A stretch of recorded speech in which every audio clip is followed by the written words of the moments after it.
But first, for a second, just a second today, I thought at last the Prime Minister now gets it. At last he was about to say, enough. Just 13 new infections in the entire country in just the past day. Just 40-odd people in hospital. Are we crazy? Let's get back to work. We have had great success in flattening our curve, that's obvious.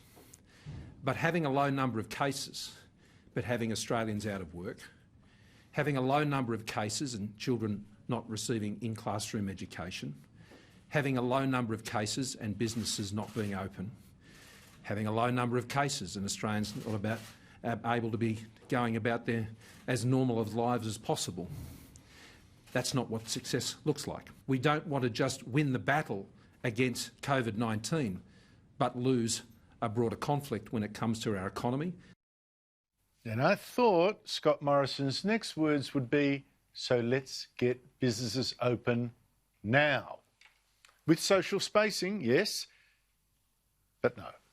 We've got to wait at least a couple more weeks. But wait for what? And at what price? You got any idea? And for the first time in my life, I am frightened of my government.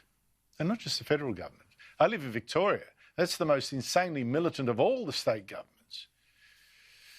Now, I accept my freedom does have its limits. I mean, I can't do things that risk harm to other people, like speed on the roads or keep a gun in my home.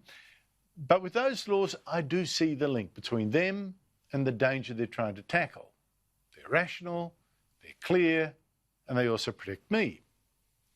Not so some of these coronavirus bans. Some are just mad and random, with no real link between them and the danger they're supposedly saving us from. Yesterday, a viewer wrote to me. She wants to lay flowers on her mother's grave on Mother's Day, Sunday week, but she says she's scared. Is that even allowed now, to lay flowers on her grave? And in Victoria, in fact, some mourners have already been fined. Now, sure, police then said they'd withdraw that punishment if those people had kept a social distance, but still, this woman is scared. From New South Wales, another example of this arbitrariness. Police chasing people off several beaches, when beaches are in fact about the safest place you could be. A Chinese study of more than 300 virus outbreaks said it identified only a single outbreak in an outdoor environment. And as I showed you yesterday, US research suggests the virus's half-life was shortened from 18 days to just 2 if the virus was exposed to sunlight. And in fact, most of the recent deaths from the coronavirus have been of people in nursing homes. They're not beach bunnies. Another example today, this time from Queensland.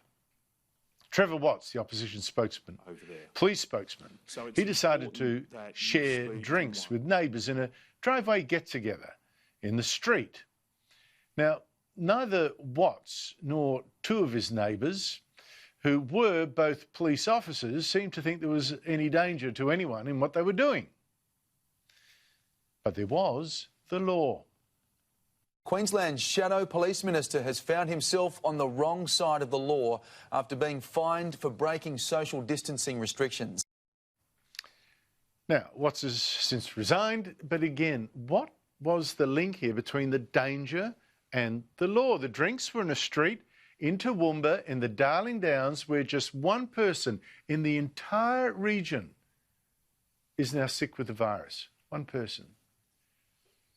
The two police officers could have stood outside his house, made sure he didn't get away, and you could have your party. So the danger of anyone being infected by Watts was about as close to zero as you could possibly get. The greater danger now is from our governments, whose catastrophic laws, really, are smashing us into another depression. Now, of course, I obey these laws, but I obey them not because I respect them, but because, a bit like a career criminal, I guess, I just fear the punishment, that's all. The government is not now my protector, but a threat. And that is not a healthy place for this country to be.